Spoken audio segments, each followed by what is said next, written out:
La France baladeuse. Rencontre positive et itinéraire bis.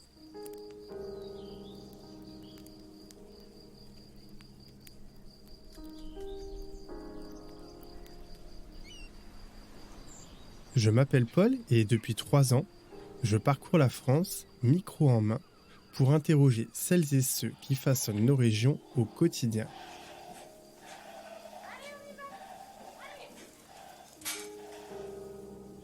La France baladeuse, c'est l'histoire d'une itinérance et d'une transformation, celle de mon regard sur le voyage.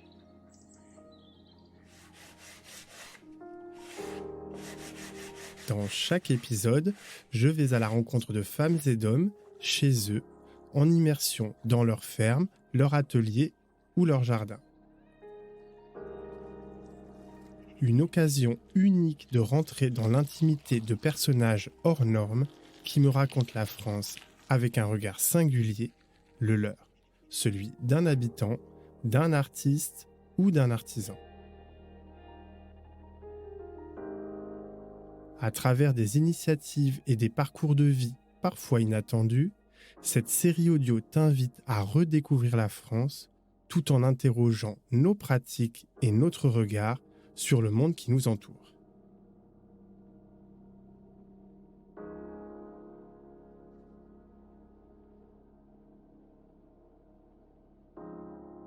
Au printemps dernier, j'ai eu la chance de passer un mois entier autour du bassin d'Arcachon. J'en ai profité pour aller à la rencontre d'agriculteurs passionnés et engagés dans des démarches éco-responsables.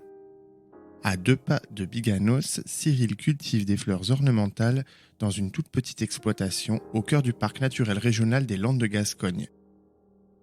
À Andernos, Lucien et Hélène se sont reconvertis dans l'apiculture.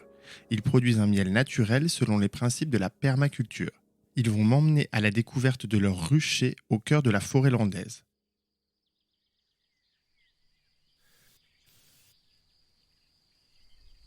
Alors, je m'appelle Cyril Perpina, je suis producteur de plantes aromatiques à la Serre aux Délices à Biganos. Dans le jardin familial, j'avais un bout de jardin qui m'était réservé. Et dans ce bout de jardin, forcément, on n'achetait pas de graines ou rien. Donc j'allais trouver la matière à planter dans ce que je trouvais à l'extérieur, et notamment ce que je trouvais surtout en cuisine. Donc j'ai planté, comme tous les gosses, des pommes de terre, des haricots, des lentilles, de la semoule. La semoule, ça prend pas bien, ça lève pas. Et puis après, quand j'étais un petit peu plus âgé et que je me suis renseigné, que je regardais les livres, etc., j'ai commencé par faire des pépins de pommes, des noyaux de pêche, des noyaux d'abricots et des graines de fraises. Et il faut savoir que tous les petits points que vous avez sur une fraise là, qui restent coincés entre les dents, ce sont des fruits, ce sont le seul véritable fruit, la fraise n'étant que le réceptacle de nombreux fruits. Moi, j'ai grandi dans un tout petit village de 800 habitants, donc je me levais le matin, je petit déjeuner, je partais à l'aventure et je revenais le soir, quoi. Donc j'étais dehors tout le temps. Je ne suis pas un garçon d'intérieur. Je me suis orienté vers des études d'ingénieur agronome qui m'a amené à travailler en Hollande, forcément. Et après de revenir en France aux établissements d'Arbonne, qui sont des gros producteurs de plantes aromatiques. Quand on est en école d'agro et quand on rentre en prépa, on a des stages en entreprise à faire, comme tous les étudiants. Et donc ces stages-là, moi j'ai choisi à chaque fois de les faire sous des contrées lointaines et différentes de ce que je connaissais déjà. Donc effectivement, je suis allé en Équateur, je suis allé travailler en Angleterre, en Hollande. Je suis allé travailler en Guadeloupe, ce qui reste la France, mais quand même assez dépaysant. Dès qu'on rentre sur la partie basse de l'île, où il y a toute la partie tropicale et l'altitude, on a tout un tas de strates, donc de climat, et aussi des strates forcément végétales, avec une biodiversité qui change du tout au tout entre le niveau de la mer et l'altitude. On est sur des tout petits territoires avec une richesse au mètre carré qui est juste incroyable, quoi. Et pour tous les passionnés de végétaux, les Antilles, c'est vraiment génial, quoi. J'ai un côté très utilitaire à titre personnel. J'aime pas ce qui sert à rien. J'aime pas les bibelots, par exemple, qu'on regarde prendre la poussière dans son salon. Et c'est vrai que les fleurs qui sont juste jolies, ça m'attire pas du tout. Je vois pas l'intérêt. Donc j'essaie de trouver des choses qui soient jolies, parce que l'esthétique c'est important, mais aussi utiles au jardin. Et c'est vrai que les plantes aromatiques qui sont au carrefour du jardin, parce que très jolies, mellifère, donc qui est aussi très intéressante pour les insectes et la biodiversité, mais également comestible, donc très intéressante pour la cuisine, mais également très intéressante parce que d'un point de vue ethnobotanique, ce sont des plantes qui ont traversé les océans, qui viennent de pays étrangers, parfois lointains, qui ont des usages ancestraux qui sont culinaires, mais également médicinaux, et qu'on a pu oublier, et qu'on a très très souvent oublié d'ailleurs lorsqu'on leur a fait franchir les océans. Il y a vraiment plein de très bonnes raisons de tomber sur les plantes aromatiques, et c'est plutôt le fait de les confiner dans un jardin sans les regarder plus que ça qui est dommage.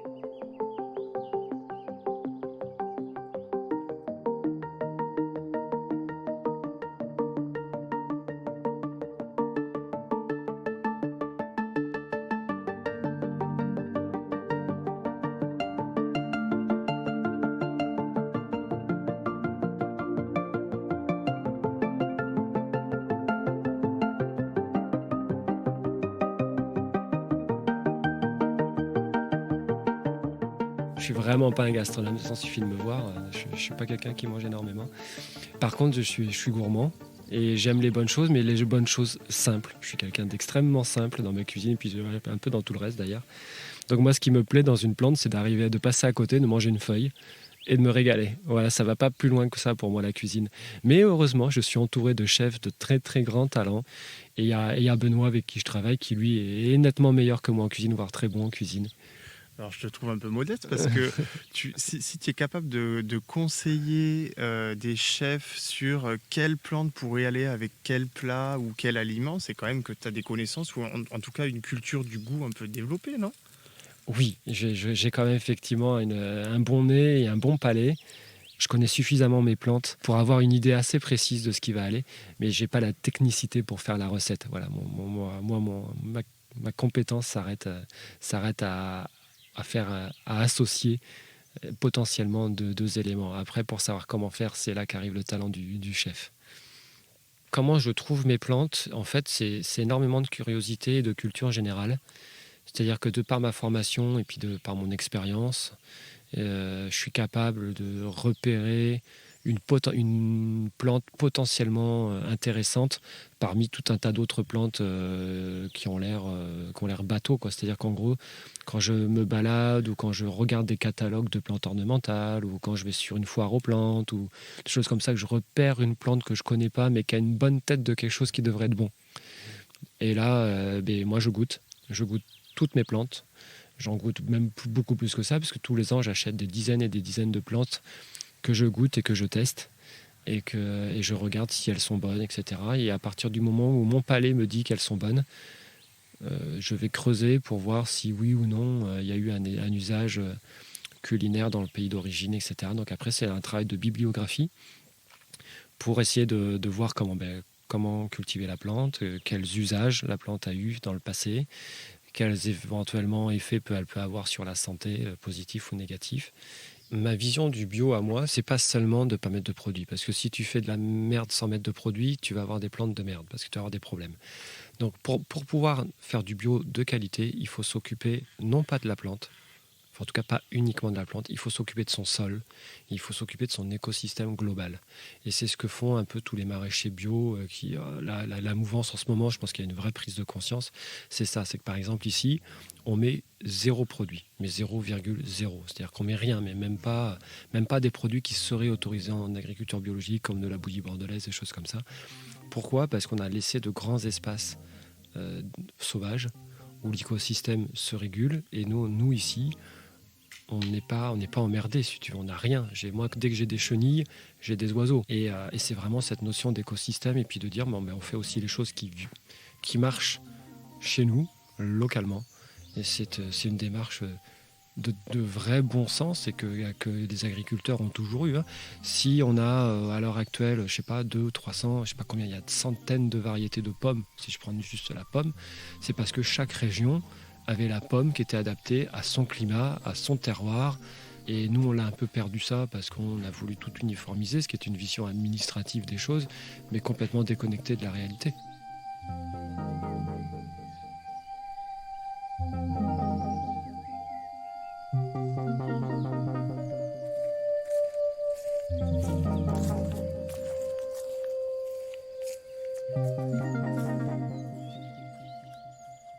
Bon, mais comme tu vois, on rentre dans la serre et il y a des petits pots partout.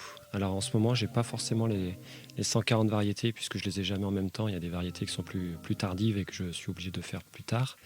On va peut-être en sentir 2 ou 3 qui sont intéressantes. Ouais, ok. Là, on a le basilic du Kilimandjaro qui est une de mes préférées et qu'on a été parmi les premiers à proposer aux clients en tant que plante aromatique. Figure-toi que c'est un basilic que j'ai trouvé dans un catalogue ornemental, puisqu'il est tellement joli. Donc, il était vendu comme plante ornementale, mais il a un parfum de fou. Ça me permet de proposer une gamme qui soit à la fois esthétique, parce que ce sont des plantes qui sont de toute façon très esthétiques, et aussi comestibles. Donc ça veut dire que tu fais un pont entre l'ornement et l'aromatique, quoi. Complètement, mais c'est plus qu'un pont, j'ai effacé la frontière. Donc voilà, là c'est de la plante que tu as devant toi, là, qu'on nous on appelle un œillet passion. C'est un buisson qui vient des États-Unis. C'est pareil, je l'ai trouvé dans un catalogue ornemental. C'est quelqu'un qui dans son coin a récupéré des pieds de ce gros œillet-là, qui est un arbuste, hein, avec une très jolie floraison hivernale, qui est vraiment magnifique, avec une grosse odeur. Ça sent le fruit. Souvent on me dit le fruit de la passion, là tu as pris un gros morceau, c'est très fort. C'est trop gros. Ouais, tu vas pas l'apprécier comme il faut, présent juste un petit croc. Ouais, je sais pas trop. Et c'est un goût vraiment très étonnant. Et ce que je te disais, c'est que c'est une plante que les chefs adorent. Et ça, c'est une plante dont on parlera dans les années à venir parce que vraiment les chefs, ils en sont dingues. Ils font aussi bien du sucré que du salé avec ça. C'est vrai qu'il y a vraiment un goût fruit de la passion très marqué. Hein. C'est très très marqué. Surprenant, ouais. C'est très surprenant.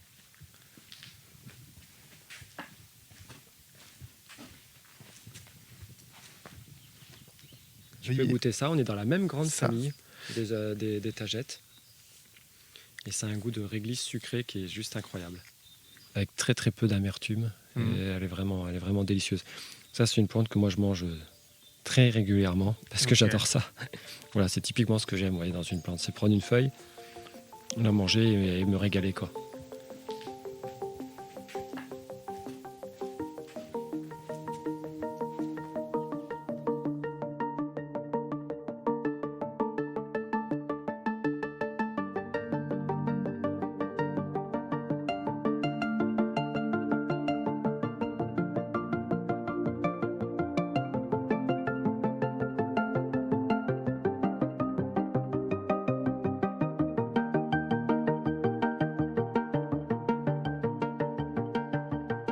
Je quitte Biganos pour rejoindre Andernos, une petite ville thermale située au nord-est du bassin d'Arcachon. J'ai rendez-vous avec Lucien et Hélène, ils m'attendent pour m'emmener sur leur rucher à la rencontre des abeilles. Ces insectes passionnants sont de véritables machines à survie et sont dotés d'une intelligence hors norme. Avec Lucien, nous avons parlé permaculture, disparition des espèces et réchauffement climatique. Une rencontre passionnante au cœur de la forêt.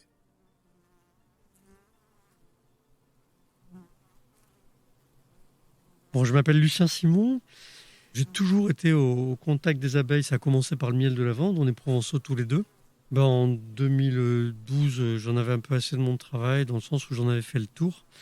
Et je voulais me retourner dans la nature, me reconnecter à la nature. Donc on a cherché une activité qui soit une activité de couple, quoi. On a convergé vers l'apiculture et on avait besoin aussi d'un revenu complémentaire. Donc on s'est dit, on se lance à l'aventure. Alors pourquoi on s'est installé dans le bassin d'Arcachon ? On a longtemps hésité entre la montagne et la mer, mais comme on est méditerranéen à la base, donc on a voulu quand même être... au final, on a décidé d'être plutôt près de la mer. Et puis, une terre apicole, et l'Aquitaine, d'une manière générale, est une des premières régions productrices de miel depuis très longtemps, quoi. Alors l'apiculture, aujourd'hui, c'est un métier comme tous les métiers qui se pratique à différents facteurs d'échelle. On peut être très petit en étant apiculteur amateur avec 3 ruches et on peut être un gros apiculteur. En France, ça veut dire avoir 1000-1500 ruches. Alors le produit essentiel de l'apiculture, c'est bien sûr le miel qui est bien connu et tous les produits un peu périphériques, la gelée royale, il y en a qui se spécialisent dans la production de gelée royale. Il y a même la cire qui est produite par les abeilles. Il faut savoir qu'en Aquitaine, la première raison d'être des ruches, c'était de produire la cire pour fabriquer les cierges qui étaient utilisés dans les églises. Et puis après, il y a aussi l'activité d'élevage, parce que le premier métier d'un apiculteur, avant de produire du miel, c'est de tenir ses abeilles en bonne santé et choisir aussi les bons spots où elles vont pouvoir trouver des fleurs à butiner et de veiller à ce qu'elles soient en bonne santé et être capables aussi de compenser la mortalité. Il y a une part de mortalité naturelle et puis tout le monde le sait maintenant, il y a une part de mortalité qui est due à l'environnement, aux pesticides, au manque de biodiversité. Alors après, dans la pratique apicole et dans le métier d'apiculteur, comme je disais, selon qu'on est petit ou gros, on aura une pratique qui sera nécessairement différente. Au plus on a de ruches, au plus on perd le contact avec la colonie. Là où les gens voient des boîtes, moi je sais exactement quelle colonie il y a, d'où elle vient, quelle est sa mère, quelle est sa grand-mère, quelle est son arrière-grand-mère, quel est son caractère, comment il faut l'aborder. Et ça me plaît, c'est un peu toute proportion gardée, comme si on regardait un animal de compagnie, une colonie. Et quand on ouvre les ruches et qu'on interagit avec elles, eh bien, il y a quelque chose qui se passe. On les comprend, on les connaît, on sait ce qui se passe. Le Graal de l'apiculture, je connais des apiculteurs qui sont capables de ça, d'un regard, parce qu'ils ont tellement l'expérience, qu'ils connaissent bien leur colonie, ils sont capables de savoir si ça va bien, si ça va pas. Et voilà, nous on cherche à faire ça. Ouvrir le moins possible les ruches, les regarder beaucoup et comprendre et avoir du résultat comme ça, pas le résultat extractiviste, productiviste, mais d'avoir un bon résultat et un bon équilibre. Je parle d'apiculture raisonnée parce que c'est un terme qui est consacré aujourd'hui, mais il ne me va pas tout à fait, quoi. Moi, je dirais que c'est plutôt une apiculture naturelle. En fait, nous, ce qu'on cherche à faire, ça serait assez proche, même totalement proche de ce qu'est la permaculture. En fait, notre postulat, à la base, c'est que on fera jamais mieux que la nature. Et c'est pas de la fausse humilité. Il y a des milliards d'années avant qu'on apparaisse et des mécanismes qui ont perduré, comme les abeilles depuis 120 millions d'années. On essaie de comprendre, on évite d'aller contre la nature, de faire des choses qu'il ne faut pas au moment où il ne faut pas, ce qui est un effort, hein. Nous, notre but, c'est d'arriver à produire la même quantité de miel avec moins de colonies. Comme en permaculture, on cherche à produire beaucoup de végétaux sur une toute petite parcelle, quoi. On n'a pas besoin des centaines d'hectares de maïs. Et ça, à chaque fois qu'on y arrive, c'est très, très satisfaisant parce que ça veut dire qu'on a compris un peu mieux comment fonctionne la nature et dans notre cas, comment fonctionnent les abeilles dans leur écosystème. Nous, des colonies qui se développent bien en harmonie avec la nature et nous-mêmes comprenant cette harmonie et la préservant, là, on est gagnant. Voilà, nous, c'est ce qu'on cherche à faire.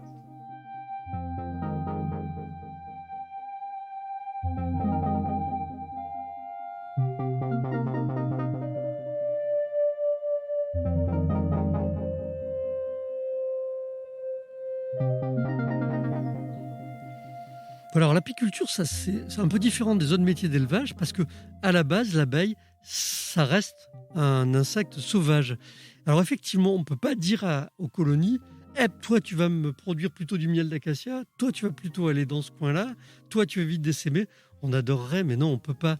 Je pense que l'abeille n'a pas conscience qu'on l'élève quelque part, mais on en connaît quand même pas mal sur la façon dont elles ont de vivre et on joue avec leurs règles. C'est-à-dire, connaissant leurs règles de fonctionnement, on triche avec ces règles, mais en restant proche des règles naturelles, quoi. On ne peut pas les commander, mais si vous mettez une colonie populeuse à un endroit où il y a beaucoup de fleurs, la règle est simple, les abeilles, elles vont amasser du miel.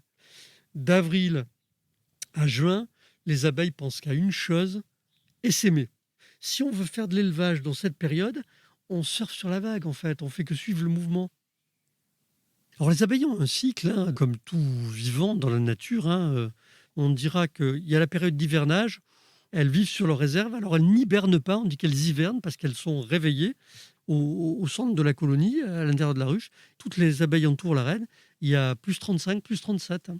Et pour faire cette chaleur, elles vibrent sur elles-mêmes et ça produit de la chaleur. Et pour vibrer, il faut qu'elles mangent. Donc elles ont des réserves qui leur permettent de tenir comme ça. En janvier, ici, la reine, elle est déjà en train de pondre, parce qu'avant, la ponte s'est arrêtée. Jusqu'à fin juin, la colonie va grossir.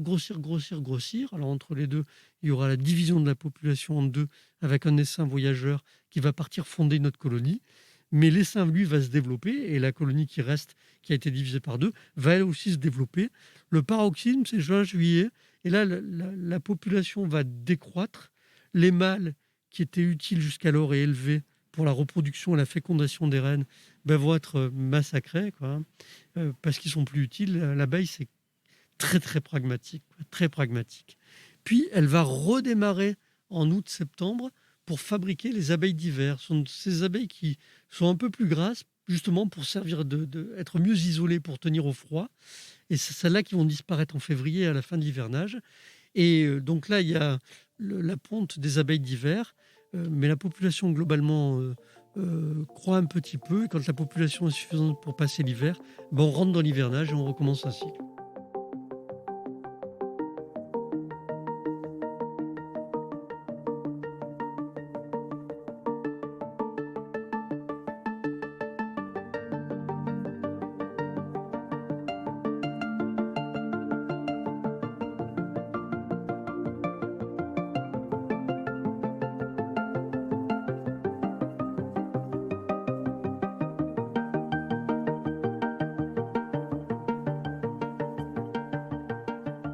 L'abeille, c'est une machine à survie. La moindre étincelle de vie, elles vont la transformer en une vie pérenne. C'est une machine à vivre. Elle a 120 millions d'années. Nous, Homo sapiens, c'est-à-dire vous et moi, c'est 300 000 ans. Toutes les glaciations, les dinosaures, tout ça a disparu. Les abeilles sont toujours là. Et il faut savoir que les abeilles, par exemple, un truc fabuleux qui date de la fin du XXe siècle, c'est la découverte des capacités cognitives de l'abeille. Une abeille sait compter, une abeille sait reconnaître, elle sait se regarder dans la glace, elle sait que c'est son image qu'elle voit dans la glace. Il n'y a pas beaucoup d'animaux sur Terre qui sont capables de voir que c'est leur reflet. Elles ont une capacité de navigation, elles se dirigent avec le soleil et elles cartographient l'endroit du rucher. Et tout ça avec un cerveau qui fait 1 millilitre, le millième de la taille de notre cerveau. Cette merveille de la nature qui est faite pour survivre, aujourd'hui, il faut reconnaître que, ils sont en train d'être en péril, tout simplement. Il y a un groupe allemand qui est allé prélever des insectes pendant 27 ans au même endroit dans des parcs naturels, au même endroit, pendant 27 ans au même moment.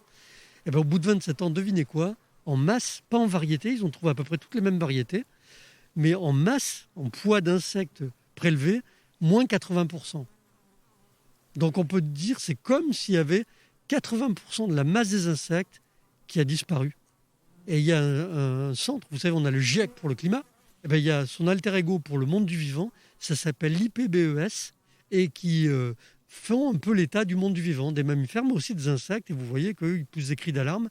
Alors qu'est-ce qui se passe avec nos abeilles ? Pourquoi elles souffrent ? On a introduit les fameux insecticides systémiques qu'on appelle les néonicotinoïdes dans les années 84, 85. Devinez quoi ? 3 ans après, les apiculteurs ont commencé à crier en disant « Attendez, on a un problème, il se passe quelque chose, on ne comprend pas là ce qui se passe. » Il a fallu attendre 20 ans entre les premiers cris d'alarme, apiculteurs lanceurs d'alerte, pour qu'on dise « Bon, maintenant il y a consensus, on sait que c'est les néonicotinoïdes. » Et regardez ce qui se passe avec les betteraves.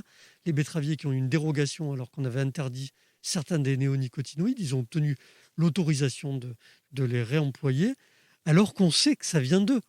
Le deuxième élément qu'il y a pour les abeilles, c'est un petit acarien qui s'appelle le varroa, VA2ROA, qui était tranquillement dans des îles en Indonésie et qui a été importé par accident sur le continent. Et ça produit des effondrements de colonies d'abeilles. Et si on ne traite pas, les colonies sont toutes attaquées par ce varroa et qui les pique, qui leur donne des maladies et les colonies s'effondrent. La troisième cause, c'est la réduction de la biodiversité. C'est bien connu, mais là, nous, on le voit. Les abeilles ont plus de quoi manger. On est au bassin d'Arcachon, les ostréiculteurs qui vous diront l'envers du décor, vous diront que dans le bassin d'Arcachon, il n'y a plus assez de ressources pour que les huîtres aient à manger. Donc là où en 2 ans, elles avaient le stade de maturité, maintenant il faut 3-4 ans.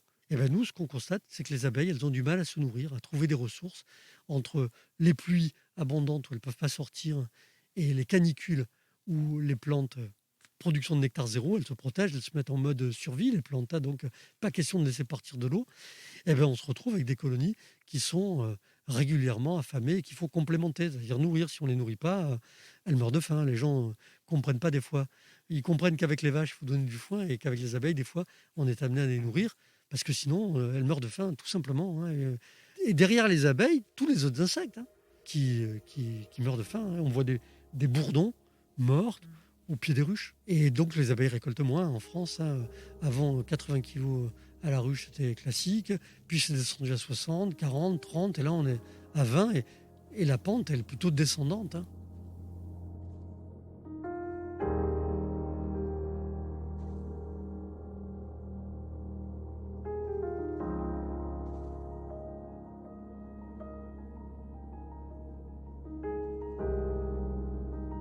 Tu as envie de découvrir le bassin d'Arcachon et d'aller à la rencontre de Cyril, Hélène et Lucien ? Je te donne rendez-vous sur le blog pour prolonger le voyage. La meilleure manière de découvrir ce magnifique coin de France, c'est le vélo. Faire le tour complet du bassin en 2 roues, c'est vraiment magique.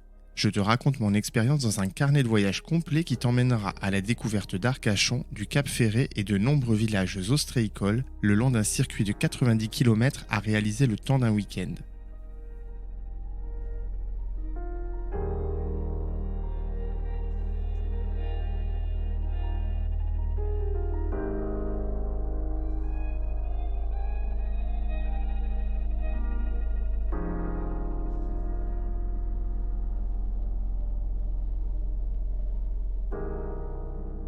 Tu viens d'écouter La France baladeuse.